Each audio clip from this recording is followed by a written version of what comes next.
Sometimes, an event happens. There is silence all around. Nature holds its breath. Everything is normal until a leaf falls into boiling water.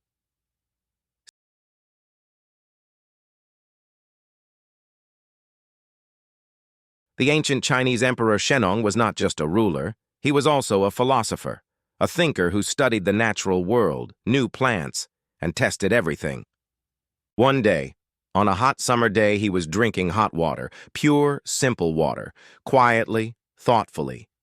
But then a breeze blew, and from a nearby tree, a tea bush, a few green leaves fell into his water bowl. The color of the water changed, the aroma spread, and he drank. At that moment, it was not just the water that changed. The world changed. Although this legend has been told for many years, there is historical evidence too. During the Han Dynasty, 206 BC, 220 AD, archaeological proof of tea drinking was found. But tea only became a cultural symbol during the Tang Dynasty, 618-907. And one person did not just drink tea, he understood it. Lu Yu. His work, The Classic of Tea, Cha Jing, Cha Zheng. This book explains everything from how to prepare and store tea to its philosophy. Tea was no longer just a simple drink. It became a symbol of inner peace, purity, and even thought.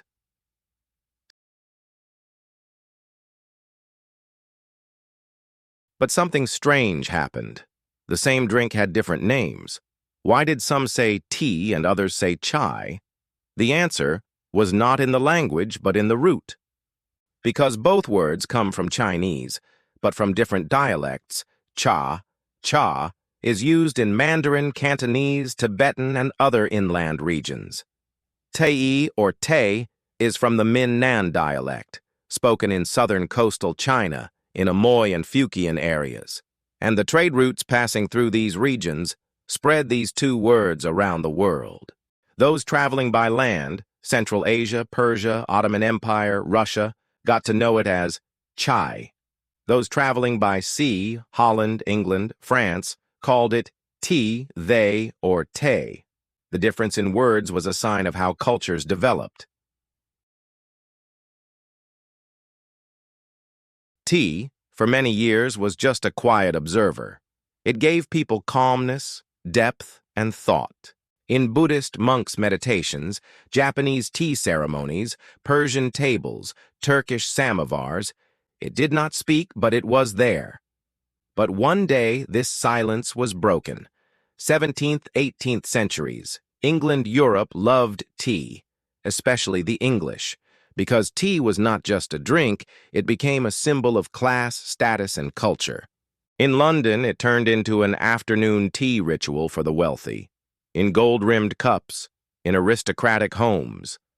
But this love became a problem. Tea came from China, and China sold it only for silver. England could not keep this trade balance. The more tea they drank, the more silver reserves decreased.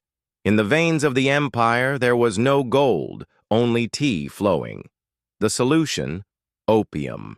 England made a decision. If China sells tea only for silver, then England would sell opium, a narcotic, to China. This would reverse the trade balance, and it did. The Chinese people became addicted, society broke apart, and in the end, China rose up. The Opium Wars, 1839, 1842, and 1856-1860, conflicts between China and Great Britain, known in history as the Opium Wars, began. The cause: tea and the economic wars around it. England won, China lost its ports and surrendered Hong Kong. Tea, once a cultural heritage drink, now served empires, not China. New center: India. England understood. To win with tea, it was not by fighting China, but by replacing it. So tea plantations were established in Assam and Darjeeling mountains. Thousands of locals worked under harsh conditions.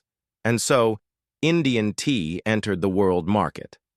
The water in the cup was no longer just tea. It was the bitterness of colonization, the power of the empire, the taste of human labor, sweat, and blood.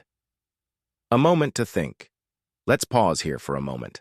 Tea, once drunk for meditation, bringing natural calm and inner harmony, has now become a symbol of political manipulation, economic wars, and cultural hegemony. The silence that began with a leaf falling into water ended with the sound of imperial cannon fire. In conclusion, when we drink tea today, maybe not just for its taste or aroma, we relax because we feel the history hidden inside it. Because sometimes a person wants to drink not only purity, but also the trace of the past.